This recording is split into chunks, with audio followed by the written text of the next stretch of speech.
Halo, halo, Halo, Assalamualaikum. waalaikumsalam warahmatullahi taala wabarakatuh. Bagaimana kabarnya, Bang? Alhamdulillah wa syukurillah. Sehat walafiat dalam lindungan Allah Subhanahu wa taala. Amin, amin. Baik, pembahasan kali ini, Bang, kita akan bercakap-cakap, berbincang-bincang tentang adanya berbagai macam bencana yang entah kapan akan berakhir. Di mana-mana di belahan dunia, utamanya di negara tercinta Nusantara ini. Kalau menurut pandangan Abang, akan adanya bencana-bencana yang terjadi akhir-akhir ini, yang dialami oleh saudara-saudara kita yang dimana banyak menimbulkan kerugian secara material, bahkan nyawa sekalipun itu dialami oleh saudara-saudara kita yang mengalaminya, Bang. Silakan, Bang. Iya, ini menurut petunjuk yang saya dapat ini, semua para leluhur ini lagi berunding. Nah, mereka ini lagi berunding bagaimana tentang keadaan bumi dan seisinya ini. Ya, nah, berunding ini mereka membahas bagaimana tentang keadaan bumi ini mau dihentikan apa tetap berlanjut. Ya, yang saya lihat ini dalam mata batin saya. Jadi menurut saya ini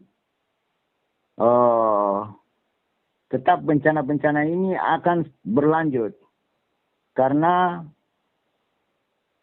ini merupakan peringatan-peringatan bagi yang mengambil pelajaran. Ya, jadi memang leluhur-leluhur ini masing-masing di tempatnya itu mereka menjaga wilayahnya masing-masing sekarang. Bagaimana bisa minim dari bencana. Ya, ini yang saya tanggap, Bang. Jadi apa hikmah di balik bencana-bencana ini, Bang? Barangkali ada hikmah karena Tuhan yang Maha Pengasih lagi Maha Penyayang tidak akan memberikan cobaan yang tidak bisa dipikul oleh hamba-hambanya karena sifatnya yang Rahman dan yang Rahim itu. Kira-kira hikmah apa yang bisa diambil di balik bencana-bencana ini, Bang? Bencana ini, tujuan dari bencana ini adalah bagaimana manusia ini mengambil pelajaran dari kesalahan-kesalahan yang mereka lakukan agar bisa mendekatkan diri kepada Allah Subhanahu wa taala. Apapun agamanya. Jadi ini bencana ini kemarin-kemarin yang saya pantau dari tahun 2017 saya pantau, Bang. Itu banyak sekali terjadi hal-hal yang memang menjadi rahasia di dalam orang-orang perjalanan, Bang. Karena satunya yaitu ada yang Nabi katakan kiamat akan terjadi apabila seorang majikan memperanakan budaknya. Ya. Dalam hal ini memperanakan budaknya ini kalau kita lihat secara sisi bahasa yang kita amati dalam bahasa ini, seorang majikan memperanak budaknya berarti bagus dong. Berarti seorang majikan itu melakukan hubungan dengan budaknya sehingga menimbulkan anak atau mendapatkan anak. Tetapi dalam hadis ini, saya tangkap adalah seorang ayah atau seorang ayah ini melakukan hubungan badan dengan anaknya, anaknya melahirkan, anaknya memanggil saya apa kakek. Begitu juga seorang anak meniduri ibunya atau kakaknya, sehingga mereka hamil atau mereka punya anak. Jadi hal ini sudah terjadi, Bang. Jadi saya sudah tidak bisa bicara tentang perjalanan spiritual saya, karena ini semua sudah terjadi, Bang. Karena tanda-tanda ini yang pernah dikasih tahu, sampai hal ini sudah terjadi, berarti Allah akan murka. Begitu, Bang. Kalau begitu, Bang, bagaimana hubungannya bencana-bencana ini dengan akan munculnya sosok pemimpin akhir zaman yang di Nusantara disebut sebagai Satrio Piningit? Dalam konsep ajaran agama Islam atau dalam pandangan umat Islam disebut Imam Mahdi, Bang. Bagaimana hubungannya dengan bencana-bencana ini? Sebenarnya Imam Mahdi ini beliau sudah ada. Ya. Beliau telah menyebarkan ilmu-ilmu dari Allah untuk bagaimana mengantisipasi agar manusia akhir zaman ini mereka mengambil pelajaran dari bahasa-bahasa ulama-ulama yang mengucapkan atau orang-orang spiritual yang mengajak untuk bagaimana kita berbenah diri, hidup dalam lahir dalam keadaan suci, kembali pula dalam keadaan suci. Ini makanya saya juga tidak bisa banyak bicara, karena hal ini adalah semua urusan Tuhan.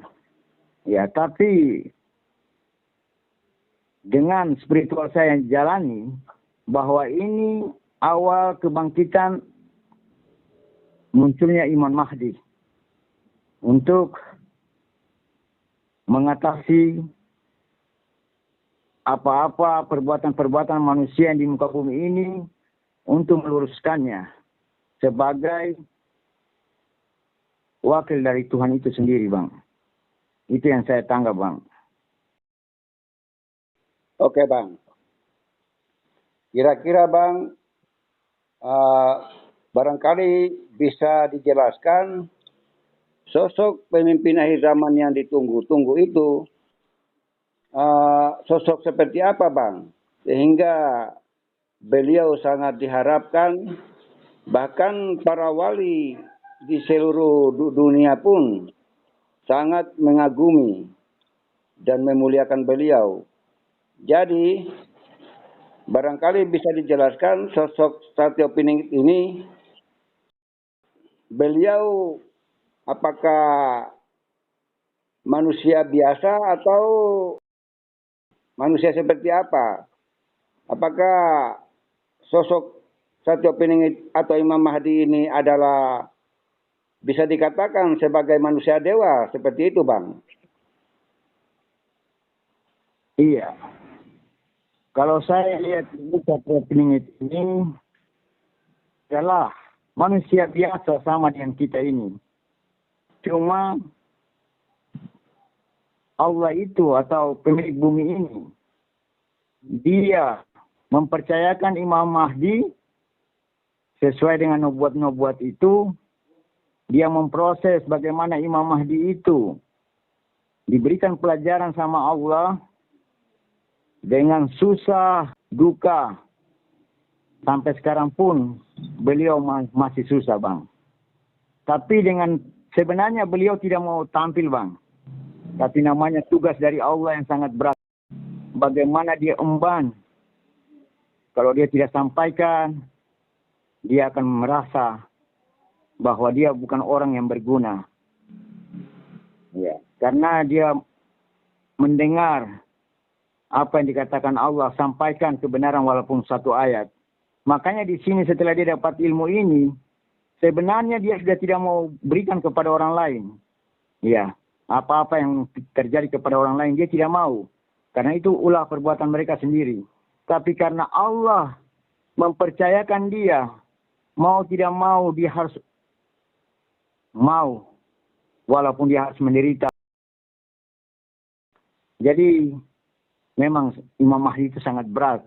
Makanya dia sendiri itu pun, ya bagaimana caranya supaya bumi ini bisa baik. Dia selalu berdoa kepada Tuhan. Satu Piningit atau Imam Mahdi selalu berdoa dan meminta kepada Sang Yang Kuasa untuk bisa memberikan perlindungan kepada manusia-manusia yang kalau dibilang sekalipun mereka berbuat salah karena mungkin mereka tidak tahu apa yang mereka kerjakan, Bang. Iya, benar. Makanya di dalam perjalanannya sekarang Satrio Piningit itu berdoa. Iya. Dia berdoa kepada Allah agar yang zalim-zalim itu, dia minta kepada Allah supaya Allah membolak balik hati mereka untuk menjadi orang yang taat, menyesali apa yang dia lakukan. Ya, dia bisa bertobat. Itu yang saya tahu, Bang. Oke. Jadi begini, Bang. Kan pemimpin akhir zaman yang disebut Satrio Piningit atau Imam Mahdi, banyak pihak yang mengatakan bahwa beliau sudah ada di tengah-tengah umat. Maksudnya sudah berbaur dengan masyarakat. Barangkali Abang bisa menceritakan atau menjelaskan tentang keberadaannya. Bisa memberikan informasi atau bocoran di mana beliau saat ini berada, Bang. Kalau saya tanggap ini, sekarang beliau itu berada di orang-orang pilihan, Bang. Ya. Jadi dia ini sekarang ini lagi berada di orang-orang sebagai pemimpin yang adil itu, Bang. Lagi berbenah-benah. Jadi dia masuk ke pemimpin-pemimpin ini, Bang. Supaya berbenah dulu. Karena kalau sampai dia sudah turun itu, Bang. Nah, sambil dia menjalani ilmu-ilmu, dia sebarkan ilmu-ilmu melalui dakwah-dakwah dari orang-orang yang betul-betul memiliki ilmu. Jadi dia tunggu waktu, Bang. Karena dia sekarang ini, dia belum kun fayakun, Bang. Dia tunggu kun fayakunnya Allah, Bang. Jadi dia sekarang lagi pantau-pantau, Bang. Ya, karena dia tunggu ini, memang ilmunya sudah ada, Bang. Tapi dia tunggu kun fayakunnya Allah, Bang. Iya. Kun fayakunnya Allah ini adalah terkabulnya doa-doanya, Bang. Makanya di sini, karena masih banyak penipuan, masih banyak ini, Bang. Dia sendiri masih bingung bagaimana caranya mengatasinya. Makanya dia selalu mohon kepada Allah supaya Allah sendiri bisa memberikan bantuan kepada para malaikat-malaikatnya itu untuk bagaimana caranya membisikkan kepada manusia-manusia itu supaya bisa melakukan perintah-perintah Allah dengan jabatan-jabatan yang mereka punya, Bang. Ini yang saya tanggap, Bang.